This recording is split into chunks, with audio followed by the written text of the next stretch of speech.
Good morning once again.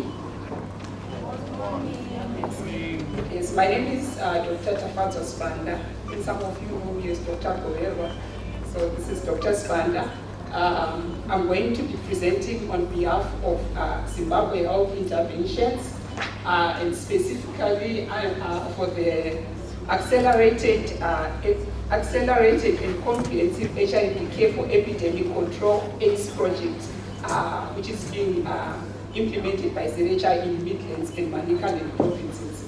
And I'm going to present on the probable causes of mortality among people living with HIV on antiretroviral therapy in Manicaland and Midlands province.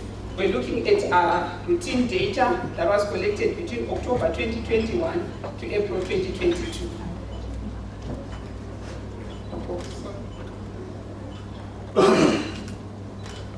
So this is the outline of my presentation.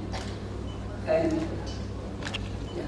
So as a way of background, I think you all agree with me that the advent of antiretroviral therapy has undoubtedly changed the course of the HIV epidemic with dramatic improvements in outcomes among people living with HIV. And according to the UNAIDS, there's been a dramatic reduction in mortality among people living with HIV by about 68% from 2004 in 2004 to about 630,000 in 2021. And UNAIDS has got these ambitious targets which aim towards ending AIDS by 2030, and this is 21 million deaths by 2030. Zimbabwe has also made significant strides towards the achievement of epidemic control, as you see from the results of the ZiMA in 2020. However, looking at the data, you also note that HIV still remains one of the key causes of mortality among people living with HIV. So it remains a key challenge in our setting.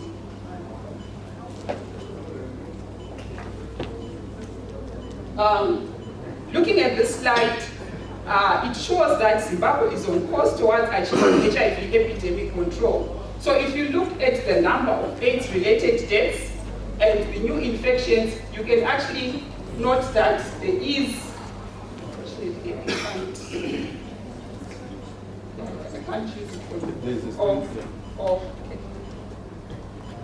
yes, the technology. So you can actually see that there is a reduction in terms of the new infections as well as the deaths. And when you get to 2018, the reduction continues, but it has, however, stagnated in terms of the AIDS-related mortality. And this is despite an increase in the number of people living with HIV who are on antiretroviral therapy. So a bit about the ACE project. This is a 5-year HIV care and treatment project which is funded through USAID and PEPFAR, and we are implementing in Midlands and Manicaland, as shown on that map. And we are supporting 373 facilities in those sites. We provide technical assistance along the continuum of care for HIV, so looking at HIV case finding through to linkage to treatment as well as continuation of treatment. So we looked at our routine data in the first biannual period of our implementation, that was from October 2021 to April 2022.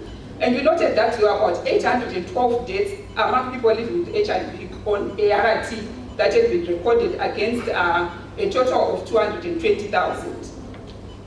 And given the previous slide that I showed, we also wanted to understand there has been a stagnation of in AIDS-related mortality, and we have this data which is showing that people who are on ART are still dying. So we thought we might use this data to also try and characterize the mortality among people living with HIV who are on ART. So we broadly set out to determine the likely causes of mortality among people living with HIV in Manicaland and Midlands provinces for the period stated. And more specifically, we wanted to determine the demographic and clinical characteristics of these clients, of these deceased clients, and to determine the likely causes of mortality among people living with HIV. We also wanted to understand to what extent non-communicable diseases as an emerging public health challenge and other conditions are contributing to mortality among people living with HIV. So in terms of our methods, this was routine data, so we did a descriptive cross-sectional study which focused on the deaths that had been recorded among people living with HIV in 22 high-volume sites in Midlands and Manicaland. So high-volume sites are sites with a cohort of more than 1,000 clients being taken care of at that particular site. And the study participants were all the deceased during the period stated. So we adapted the WHO 2016 verbal autopsy sample questionnaires to try and get information about these deceased clients. So in terms of the data sources, we triangulated a number of data from different data sources in HIV care and treatment. So the OIK booklet, commonly known as the Green Book for those who are familiar with the HIV program, clinical notes, the lab forms, the BD12 for those clients who had died in hospital, and defaulter tracking register. So the defaulter tracking register is a register that we use to track clients who have missed appointments, maybe their refill or any specific appointment to come to the facility. So we tracked those clients, and upon tracking, you then be told that the client maybe died 2 weeks ago, or maybe they died a few months ago. So we routinely collected data, and the OR harnesses entered this data into Kobo Collect platform. The data was analyzed using STATA, and all ethical considerations were observed. So going on to the results. So these are the demographic characteristics of the deceased clients, where the median age at the time of death was 46. Males are constituting 51% of the participants, although there was no statistically significant difference with the females in terms of the age and even the proportions. Children, adolescents, and young people, this is a priority population in HIV care and treatment. Aged 0 to 24 constituted 11% of the deaths. What was quite interesting from the demographic characteristics of the deceased clients was that married men were more, with a higher proportion of married men who died compared to married women. Quite an interesting observation. And then here we're looking at the place of death. And as you can see from this graph here, the majority of the clients died at home. And in another third, the place of death was not specified. And only just over a quarter were specified to have died in hospital. And then we have this other 4% that died en route to hospital. So in terms of the ART regimen at the time of death, the majority of our clients were on a DTG-based regimen. So this is the current regimen that we are now using for our clients on treatment for first line and even second line. So this data was collected during the period when we were in the process of transitioning the majority of, actually we're transitioning the clients to the integrase inhibitor regimens, which is the DTG. And only 4.3% were still on an NRTI-based regimen, the non-nucleoside-based transcriptase inhibitor-based regimen. So the efavirenz in the therapies, as you can see.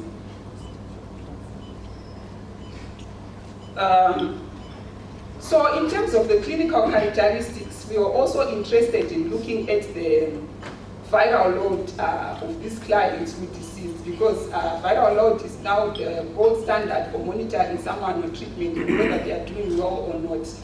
So looking at our data, out of the clients that we had, there were 163 clients who had been on ART for more than 6 months. So according to our national guidelines, these clients are supposed to have had at least one viral load done.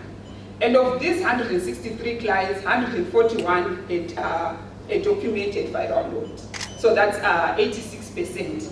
And of those that had a documented viral load, 75%, 3/4 of the clients, had an undetectable viral load, which is a viral load of less than 50 copies per mil. So we also looked at what was documented by the healthcare worker in terms of the cause of death. So based on the number that we started off with, 190 files from the facilities that we sampled, only 66 of the deceased had a cause of death recorded, and this was also after the review process where we also did the defaulter tracking process and getting in touch with the relatives of the clients and the like. So we ended up with 66% of the clients, 2/3 having a recorded cause of mortality. And of note are those top 5 causes of mortality. So we have TB contributing 24%, followed by hypertension, another 23%, and then pneumonia, cancer, and there's maternal death there. So TB was the commonest, as indicated here. And when we looked at the TB deaths, we also noted that about 61% of them had been on ART for less than 3 months. So that could also be speaking to advanced HIV disease. And when you then look at non-communicable disease, so we have hypertension at 23%. When you then add the hypertension with the accident and injuries, you look at heart disease, diabetes, stroke, asthma, and mental health, which the session which we just had, with cases of suicide, you get to almost 50% as a contributor to mortality, based on what was documented by the healthcare workers as the causes of mortality. And also of note is the 10% of the deaths that were pregnancy related. So a bit of some discussion on our results. So TB was a major documented cause of mortality among the ART clients. We also note that pneumonia was among the top 5 causes of mortality. And we know in our facilities, when someone is being investigated for TB, they are initially given a diagnosis of pneumonia. So it's normally pneumonia without TB. So we think the cases of TB could actually be higher than what we saw. Similar studies have also been noted in sub-Saharan Africa that TB remains a common cause of mortality among people living with HIV, even on ART.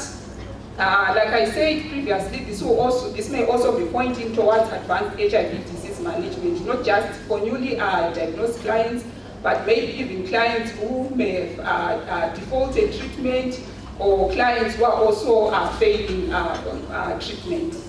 And most of the deceased clients were in the older age group and suppressed viral load. Further investigations are required to determine if aging and other non-HIV associated factors would have caused death in this age group. I'm glad within this session there's also going to be another presentation that is going to be looking at aging among people living with HIV. Non-communicable diseases, including cancers, remain a significant contributor to mortality. And I think it's time that we start asking ourselves, for people who are living with HIV, to what extent are we integrating NCD prevention, screening, diagnostics, treatment, and care services within the healthcare facilities? So they get their ARVs, and we've moved to multi-month dispensing. They get their ARVs for 6 months. What then happens to the HCT that they need for their hypertension? We cancel them on adherence for the antiretroviral treatment. Are we doing the same for the antihypertensives or the antidiabetics that they might be taking?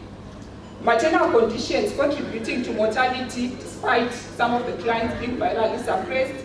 I think there is need for us to further explore other direct causes of maternal deaths that may not be directed to HIV. And I think this may also be speaking to strengthening our public health facilities to ensure that whilst a woman has received the ARVs, we've tested them when they are pregnant, we also need to make sure that they also have, they also undergo through safe motherhood and safe delivery. A significant number of people living with HIV died at home and then flew to hospital. Could there be issues to do with geographical and financial access to healthcare facilities among people living with HIV in these areas? Something that we may also need to be thinking about. So our study was not without limitations. So the suboptimal documentation that we also noted, and as well as that made us unable to ascertain the causes of death for some of the clients who died at home. In terms of the conclusion, we see that we are having clients who are virally suppressed, dying, and TB remains a major cause of mortality among people living with HIV on ART. NCDs seem to be an emerging challenge among people living with HIV, I think, in the general population. This is my last slide. So just a few recommendations. I think to address the issues to do with incomplete data, we need to strengthen documentation of key medical documents for deceased clients within health facilities. Probably consider conducting mortality audits as we approach epidemic control, because we really need to understand why people are dying. Strengthen integrated HIV care within the public sector facilities and integrated NCDs. I think the last recommendation is also about ensuring that we optimize routine screening for TB for those who are on ART and even the newly diagnosed clients. So for those who are on ART, also ensuring that we provide TB preventive therapy. Now we have the shorter and more friendly regimens, the 3HP. Yeah, just to acknowledge these institutions and people who made this study a success. Thank you.